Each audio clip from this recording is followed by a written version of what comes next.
사는 것 같은데 이거는 내가 나를 보고 하는 거예요. 예?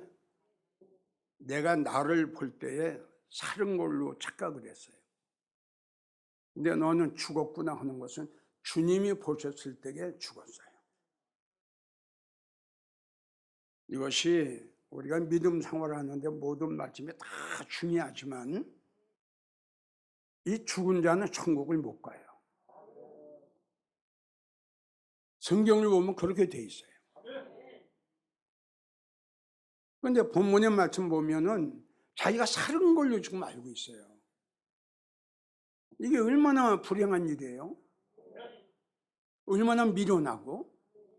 네가 볼지겐 네가 아주 사는 것 같은데 내가 보니까 너는 죽었구나. 그래서 디모데전서 5장 6절을 보면 일락을 좋아하는 자, 믿음 생활하고 교회를 다니면서 예수님보다 세상에 더 정을 주고 세상을 더 사랑하는 거죠. 데마처럼.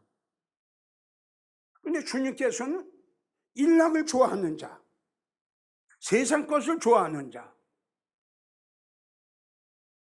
예수님보다 금과 은을 더 사랑하는 자, 좋아하는 자는 너는 살았으나 죽었다. 일락이라는 것은 우리가 살아가는 과정 속에 모든 필요한 것들이에요. 우리는 힘들고 어렵더라도 일락을 좋아하지 말고 일락을 사랑하지 말고 일락의 마음 뺏기지 말고 주님 앞에 소망을 두고 살아가야 돼요. 일락은 아주 짧아요. 세상 것은 아주 짧아요. 금도 은도 부와 영화도 명예도 권사도 짧습니다. 그때뿐이에요. 근데 우리 믿음 생활하는 성도들에게는 영혼이 있는데 이 영혼을 바라보고 믿음 생활을 해야 될 텐데 일락을 좋아하는 거예요. 일락에 도취했어요.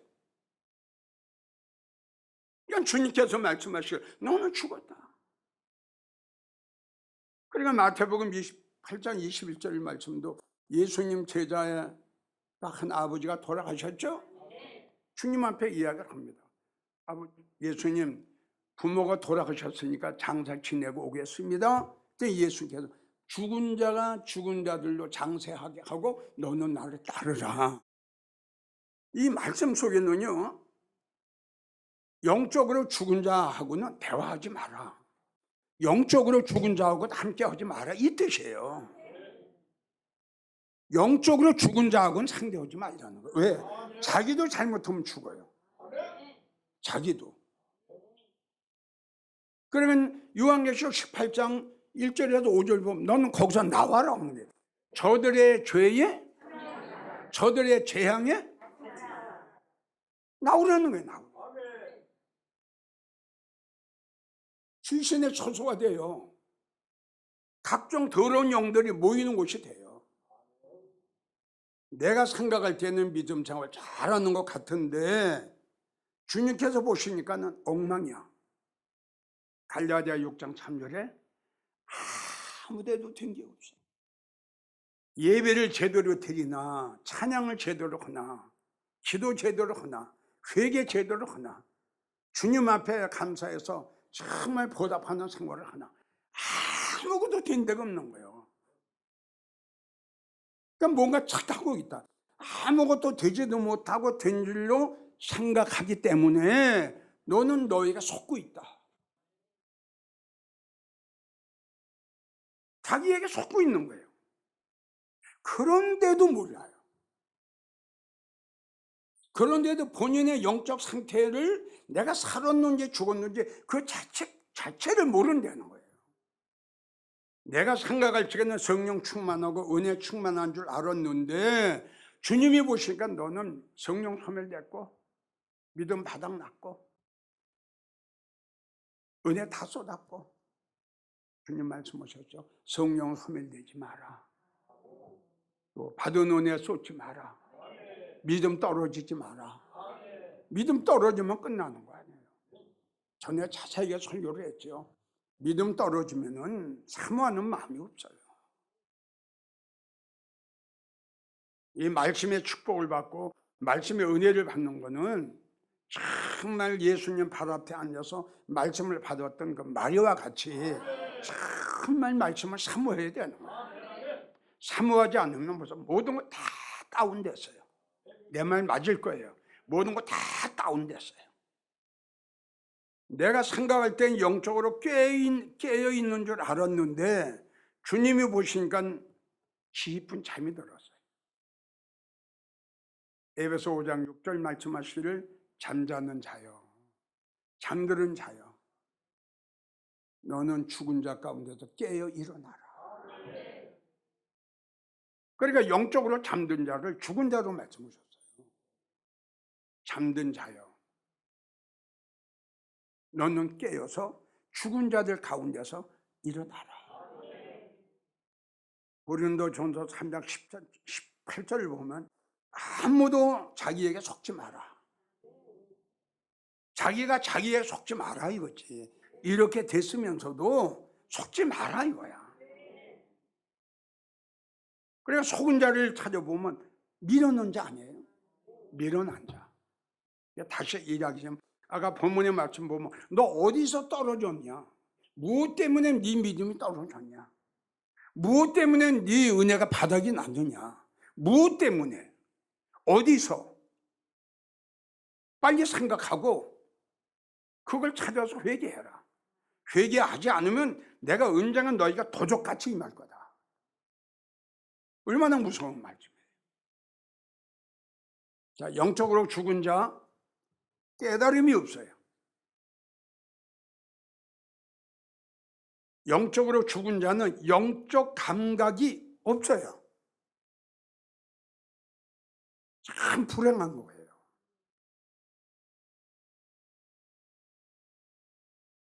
자, 죽은 사람을 때리면 아파요? 그거예요. 이 때린다는 것은 뭐 세상에 막대기를 때리는 게 아니라 뭘로요? 말씀으로 책망을 하는 거예요. 그렇게 믿음 생활해가지고 천국 가느냐? 못 간다. 이걸 깨달아야 돼. 깨달는데 왜 깨달지 못해? 영적으로 죽었어요. 전혀 감각이 없어요. 그러니까 감각이 없으니까 죽었지요. 그러니까 성경을 보면은 사람이 나를 때려도 아프지 않고. 왜 아프지 않아요? 죽었지요. 죽었으면 감각이 없죠. 사람이 나를 상하게 하여도 감각이 없다. 아유, 이거는 전에도 여러분들에게 설교를 했지만 우리가 믿음 생활을 하다가 하나님이 책망을 하고 권면을 하고 교훈을 할 때가 있죠. 이거 영적으로 살아있는 자는 감각이 있어요. 바로 깨닫습니다. 아, 내가 이렇게 살면 안 되겠구나. 내가 이렇게 믿음 생활을 하면 정말 망하겠구나. 그 깨달음에서 오는 게 뭐냐면 결심과 결단입니다. 내가 이렇게 살면 안 돼. 언젠간 하나님 오라 그러면 죽을 텐데 지옥 가면 어떡하지? 언젠간 예수님 오실 텐데 그 오시는 주님을 영접하지 못하면 어떡하지? 어마어마한 7년 대환란 속에 들어갔는데 거기서 어떻게 믿음의 정결을 지킵니까? 여기서도 못 지키는데? 이렇게 편안한 시대에도 믿음을 제대로 지키지 못하는데 환란 속에 들어가가지고 그 핍박과 그 목을 쥐고 팔다리를 잘려는 그런 환란 속에 들어가서 어떻게 믿음의 정결을 지킵니까? 예수 부인합니다. 그러니까 여기서 믿음의 사람이 돼야 되고 여기서 뭔가 결단해야 되고 결심해야 되고 감각이 없으니 깨달음이 됩니까? 에베소 4장 19절을 보면 저희가 감각 없는 자 되어 자신을 방탕에 방임한다. 주님과 멀어져 가면서도 깨닫지 못해요. 지 마음대로 지 멋대로 믿음 생활을 하면서 전혀 깨닫고 느끼는 게 없어요. 주님은 말씀하셨어요. 너는 영적 감각이 없는 자다. 예레미야 5장 3절을 보면 주님께서 그를 치셨을지라도 아플 줄 모르고 완전히 무감각이에요. 완전히 무감각. 우리의 믿음이 달라지고 우리의 생활이 바꿔지는 것은 하나님의 말씀을 듣고 내가 깨닫는 겁니다. 맞나요? 이렇게 믿음 생활하면 이게 깨닫는 거예요. 이게 깨달으면 결단을 하고 결심을 해야 돼요. 그 때문에 행함이 달라지는 겁니다. 죽은 자는 이사야 6장 9절을 보면 저희가 듣기는 들어도 깨닫지 못하고, 듣기는 들어요. 그렇게 믿음 생활을 하면 안 된다는 걸 듣기는 들어요. 그런데 깨닫지 못하는데요. 잠언 5장 6절을 보면 자기 길이, 자기 믿음이 든든치 못해도 깨닫지 못하고, 우리는요 그런 걸 좀 생각해야 돼요. 과연 내 믿음이 지금 정상적인 믿음인가? 내 믿음이 지금 떨어져 가고 있는가? 내 믿음이 바닥이 났는가? 이걸 본인들이 점검을 해야죠. 이거 점검 안 하면 어떻게 해요? 그러니까 시편 19편 15절을 보면 자기의 잘못, 자기의 허물, 자기의 약한 부분을 깨달을 자가 누구냐? 깨닫지 못한다는 거예요. 그래서 성경은 호세아 4장 14절을 보면 깨닫지 못하는 백성은 패망한다.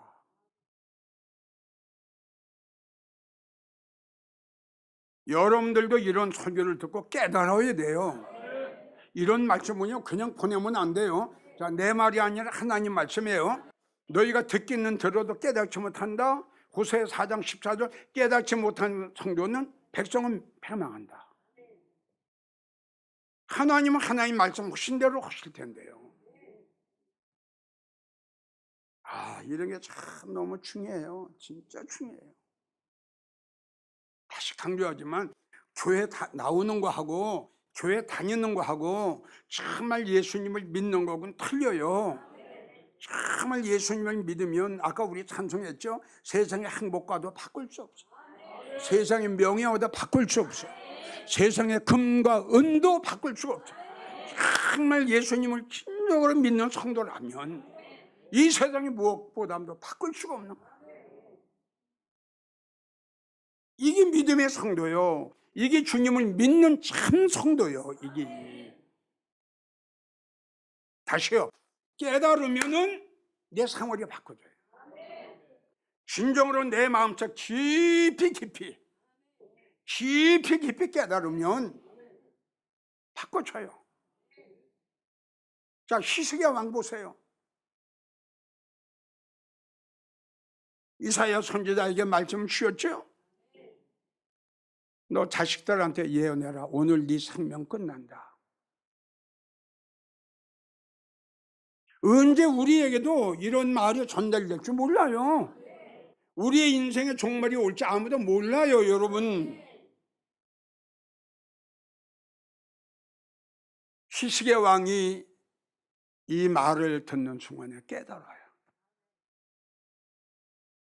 자기가 살아왔던 지난날의 과거를 쭉 생각해 보니까 온갖 후회투성이야. 거짓이 너무 많고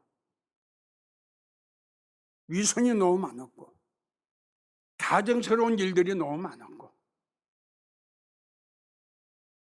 너무 하나님하고 멀리 떨어져 살았어. 우리는 너무 잘합니다. 이 말을 들었던 히스기야 왕이 어떻게 했는가? 얼굴을 벽으로 향하고 세상 거 안 보겠다 이겁니다. 내가 살아야죠.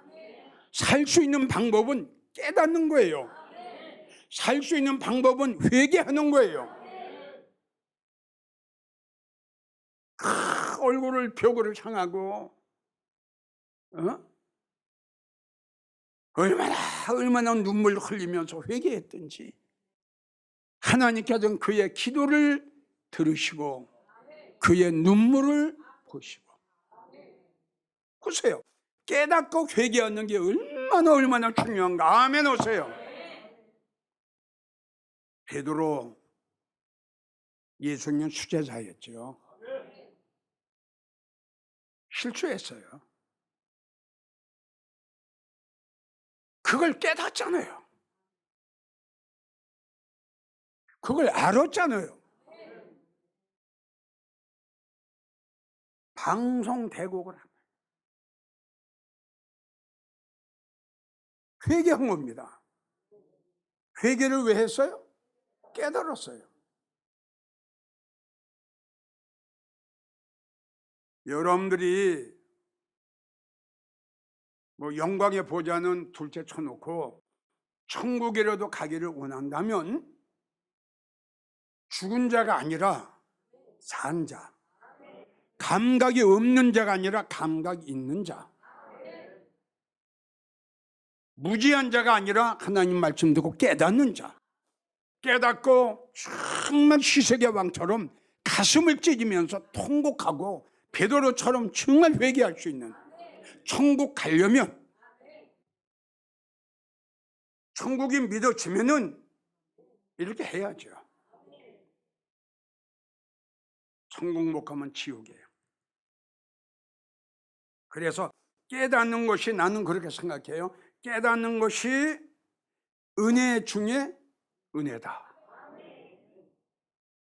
깨닫는 것이 나를 살리는 길이다. 시세의 왕 보세요. 베드로 보세요. 요나 보세요. 니느웨 백성 보세요. 똑같습니다. 들었죠? 책망을 깨달았어요. 그리고 바로 나온 게 회개입니다. 그러니까 구원받았잖아요. 죽은 영은 믿음이 죽었고, 예배가 죽었고, 기도가 죽었고, 찬양이 죽었고, 회개가 죽은 영혼들이, 심령들이 살아나는 방법은 그동안 수백 이야기를 했지만 하나님의 생명의 말씀이 내 심령 속에 들어와야 돼요. 이거 외에는, 이 방법 외에는 내가 죽은 믿음, 죽은 예배, 찬양, 기도, 회개, 이게 살아날 수 있는 방법이 아무것도 없어요. 이야기를 했죠. 세상의 예외와 비유, 철학적인, 문학적인 축복의 설교, 일락을 좋아하는 설교, 이거는 생명이 될 수 없다고 그랬죠. 이 세상의 어떤 것 가지고도 죽은 영혼들을 다시 소생시킬 수 있는 건 아무것도 없어요. 하나님의 말씀이 생명이에요. 죽은 자에게 생명이 들어가니까 살아나는 거죠. 여러분들이 믿음이 떨어졌죠? 살리는 방법은 아무것도 없어요. 기도 가지고 안 돼요. 하나님 말씀이 여러분들 심령 속에 들어갔을 적에 믿음이 다시 살아나요. 마태복음 23장 27절을 보면 이건 주님이 바리새인들에게 하신 말씀이에요. 또 바리새인들 뿐만이 아니라 우리 모두에게도 말씀하신 거예요. 형식적으로 믿음 생활을 하는 자들, 잘 믿지도 못하고 잘 믿는 걸 착하는 성도들에게 하신 말씀이에요. 바리새인들이요, 회칠한 무덤 같으니 겉으로는 아름답게 보이나 잘 믿는 것 같으죠. 살아있는 것 같으죠. 그 안에는 여기죠, 여기요. 그 안에는 죽은 사람의 뼈와 각종 더러운 것이 가득 찼어요. 이게 아까 디모데 전서 5장 6절 일락을 좋아하는 자들의 심령 상태예요. 예수님이 안기세요. 온통 세상 거예요. 여러분들은 하루를 지나면서 그 예수님을 얼마나 몇 번이나 사랑하는지, 여러분들은 하루를 지내면서 정말 주님의 사랑과 은혜를 얼마나 생각하고 살아가는지 그걸 생각해 봐야 돼요. 내가 나오는 교회가 무덤 같지 않나? 내가 휘칠한 무덤 같지 않나? 내가 죽은 자가 아닌가? 내가 산 걸로 착각하고 있지 않나? 우리는 본인들을 냉정하게 하나님의 말씀에 비춰서 아주 냉정하게 본인들의 그 영적 상태를 점검해 봐야 돼요. 그래서 죽은 영혼들이 살아날 수 있는 방법은 하나님의 말씀밖에 없다. 그게 성경에 에스겔 37장 10절에 보면 창기가 그들에게 들어가매, 아까 말씀드렸죠? 하나님의 생명의 말씀이 내 속에 들어와요. 여기 창기가 그들에게 들어가매 그랬어요. 듣는 게 아니에요. 들어와야 돼요. 내 심령 속에. 그러니까 살아나지 않는 건 뭐냐? 그 생기가, 그 생명의 말씀이 내 심령 속에 안 들어온 거예요. 그러니까 죽은 상태 그대로예요. 생기가 그들에게 들어가면 곧 살아서 일어나는데 살아났어요. 모든 죽었던 게 다 살아나요. 결론입니다.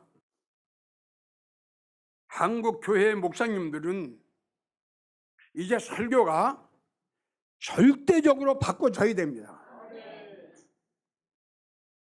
목사님들 교회도 영적으로 죽은 자, 감각이 없는 자, 깨닫지 못하는 자 많이 있습니다.